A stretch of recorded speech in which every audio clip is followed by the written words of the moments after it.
Hi friends, ನಾನು ಇವತ್ತು ಘಾಟಿಗೆ ಹೋಗೋಣ ಅಂದ್ಕೊಂಡಿದ್ದೀನಿ. ದೊಡ್ಡಬಳ್ಳಾಪುರ ಹತ್ರ ಮಳವಳ್ಳಿಲಿ ಹೇಗೆ ಮುತ್ತಾಳೇಶ್ವರ ಅಂತ ಇದೆ, ಬೆಂಗಳೂರಲ್ಲಿ ಸುಬ್ರಹ್ಮಣ್ಯ ಅಂತ ಘಾಟಿ ಸುಬ್ರಹ್ಮಣ್ಯ ದೇವಸ್ಥಾನ. ಅದು ಹಾವದ್ದು ತುಂಬ ಚೆನ್ನಾಗಿದೆ. ಸುಬ್ರಹ್ಮಣ್ಯ ಪೂಜೆ ಮಾಡಿದ್ರೆ ಏನು ಕಷ್ಟ ಇದ್ದದ್ದು ಅದೆಲ್ಲ ಪರಿಹಾರ ಆಗುತ್ತೆ. ನಾನು ಮೊದಲೆಲ್ಲ ವೀಕ್ ಹೋಗ್ತಿದ್ದೆ, ಇವಾಗ ಹೋಗೋಕ್ಕಾಗಿದ್ರಲ್ಲ. ನಾನಿವಾಗ 1 ಇಯರ್ ಆಯಿತು ಇವಾಗ ಹೋಗ್ತಾಯಿದ್ದೀನಿ ಘಾಟಿಗೆ. ಅಲ್ಲಿ ಯಾರು ಇವಾಗ ಬೆಂಗಳೂರು ಹತ್ರ ಇದ್ದೀರಾ, ಘಾಟಿಗೆ ಹೋಗಿ ಒಂದ್ಸತಿ ಬನ್ನಿ, ಚೆನ್ನಾಗಿದೆ ದೇವಸ್ಥಾನ. ನಾನು ನಿಮ್ಮ ತಾರಾ ಕನಕ ಮಾತಾಡ್ತಾ ಇರೋದು. ನಾನು ಚೆನ್ನಾಗಿದ್ದೀನಿ, ನೀವು ಚೆನ್ನಾಗಿದ್ದೀರಾ ಅನ್ಕೋತೀನಿ. ಹಾಗೆ ನನ್ನ ಚಾನಲ್ನ ಯಾರ್ಯಾರು ನೋಡ್ತಾ ಇದ್ದೀರಾ ಸಬ್ಸ್ಕ್ರೈಬ್ ಆಗಿ ನೋಡಿ, ನನ್ನ ಚಾನಲ್ನ ಹೀಗೆ ಸಪೋರ್ಟ್ ಮಾಡ್ಕೊಬನ್ನಿ. ನೀವು ಹೀಗೆ ನನ್ನ ಚಾನಲ್ ಸಪೋರ್ಟ್ ಮಾಡ್ಕೊಬಂದರೆ ನಾನು ಹೀಗೆ ದಿನದ್ದು 1 ವೀಕಿಗೆ ಒಂದೊಂದು ಸತಿ ಈ ಥರ ವೀಡಿಯೋ ಹಾಕ್ತೀನಿ ದೇವಸ್ಥಾನದ್ದು. ನೀವು ಒಂದು ಸತಿ ಹೋಗಿ ಬನ್ನಿ ದೇವಸ್ಥಾನಕ್ಕೆ, ತುಂಬ ಒಳ್ಳೆಯದಾಗುತ್ತೆ.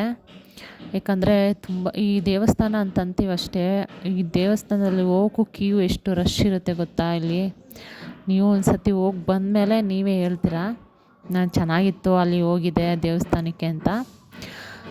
ಇದು ಘಾಟಿದು ಅಂದರೆ ನಮ್ಮ ಊರಲ್ಲಿ ಮಳವಳ್ಳಿಲಿದು ಮತಿತಾಳೇಶ್ವರ ಅಂತ ಹೌದು. ಇಲ್ಲಿ ಇದು ಸುಬ್ರಹ್ಮಣ್ಯಪ್ಪ ಅಂತ ಪೂಜೆ ಮಾಡ್ತಾರೆ, ಘಾಟಿ ಸುಬ್ರಹ್ಮಣ್ಯ. ಇವಾಗ ಹೇಗೆ ಕುಕ್ಕೆ ಸುಬ್ರಹ್ಮಣ್ಯ ಅಂತೀರ, ಇದು ಘಾಟಿ ಸುಬ್ರಹ್ಮಣ್ಯ. ಅದು ಸ್ವಲ್ಪ ಕುಕ್ಕೆ ಸುಬ್ರಹ್ಮಣ್ಯ ಬಂದು ದೊಡ್ಡದು. ಇದು ಘಾಟಿದು ದೊಡ್ಡಬಳ್ಳಾಪುರದಲ್ಲಿರೋದು. ದೊಡ್ಡಬಳ್ಳಾಪುರ ಬಿಟ್ಟು ಹೋಗಬೇಕು. ದೊಡ್ಡಬಳ್ಳಾಪುರದಲ್ಲಿ ನೀವು ಇಳಿದ್ಬಿಟ್ಟು ಆಟೋದಲ್ಲಿ ಘಾಟಿಗೆ ಹೋಗುತ್ತಂದರೆ ಅಲ್ಲಿ ಹೋಗ್ತಾರೆ.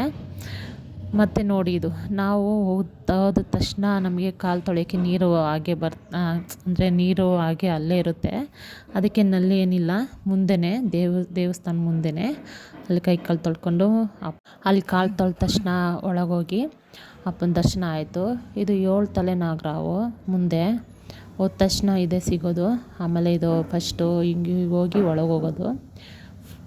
ಏನಪ್ಪ ಅಂದರೆ ನೀವು ಒಂದು ಸತಿ ಹೋಗಿ ಬನ್ನಿ ಅಂತ ಅಷ್ಟೇನಿಲ್ಲ. ಅದೇನು ನಾನು ವೀಡಿಯೋ ಮಾಡಿದ್ದು ಅಂದರೆ ಈ ಥರ ಇದೆ ಘಾಟಿ, ನೀವು ಹೋಗಿ ಬನ್ನಿ ಅಂತ. ಅಪ್ಪನ ದರ್ಶನ ಮಾಡ್ಕೊಳ್ಳಿ, ಘಾಟಿ ಸುಬ್ರಹ್ಮಣ್ಯಪ್ಪ. ನಮ್ಮ ಮಳವಳ್ಳಿಲಿ ಹೇಗೆ ಮತಿತಾಳೇಶ್ವರ ಅಂತ ಇದೆ, ಸೇಮ್ ಇದು ಘಾಟಿ ಸುಬ್ರಹ್ಮಣ್ಯ ದೇವಸ್ಥಾನ. ಇಲ್ಲಿ ಫುಲ್ಲು ಇದು ಅಪ್ಪಂದು ಪ್ರಸಾದ. ಇಲ್ಲಿ ಪ್ರಸಾದಕ್ಕೆ ಎಷ್ಟು ಕ್ಯೂ ಇರುತ್ತೆ ಗೊತ್ತಾ, ಎಲ್ಲರಿಗೂ ಇರುತ್ತೆ. ಒಂದು 12 o'clock-ಇಂದ 3 o'clock ಗಂಟ ಪ್ರಸಾದ ಇರುತ್ತೆ. ನೀವೇನು ಯೋಚನೆ ಮಾಡೋಕ್ಕೆ ಹೋಗಬೇಡಿ, ಪ್ರಸಾದ ಅಪ್ಪಂದು ಸಿಕ್ಕಿದ್ರೆ ಸಾಕು ಅಂತ ಇರ್ತಾರೆ. ಮತ್ತು ಇದು ಪಕ್ಕದಲ್ಲೇ ನಾಗರಕಲ್ಲುಗಳು. ನೀವು ಹೋಗಿ, ನಿಮ್ಗೆ ಒಳ್ಳೆಯದಾಗಲಿ ಅಂತ ಅದಕ್ಕೆ ವೀಡಿಯೋ ಮಾಡಿದೆ. ಇಷ್ಟ ಆದರೆ ನನ್ನ ಹೀಗೆ ಚಾನಲ್ ಸಪೋರ್ಟ್ ಮಾಡ್ಕೊಬನ್ನಿ. ಹಾಗೆ ಕಮೆಂಟ್ ಮಾಡಿ ಯಾರ್ಯಾರು ಹೋಗಿದ್ದೀರಾ ಅಂತ. ಹಾಗೆ ನನ್ನ ಚಾನಲ್ ಸಪೋರ್ಟ್ ಮಾಡ್ಕೊಬಂದು ಹೀಗೆ ಸಪೋರ್ಟ್ ಮಾಡ್ಕೊಬನ್ನಿ ಫ್ರೆಂಡ್ಸ್. ಬಾಯ್.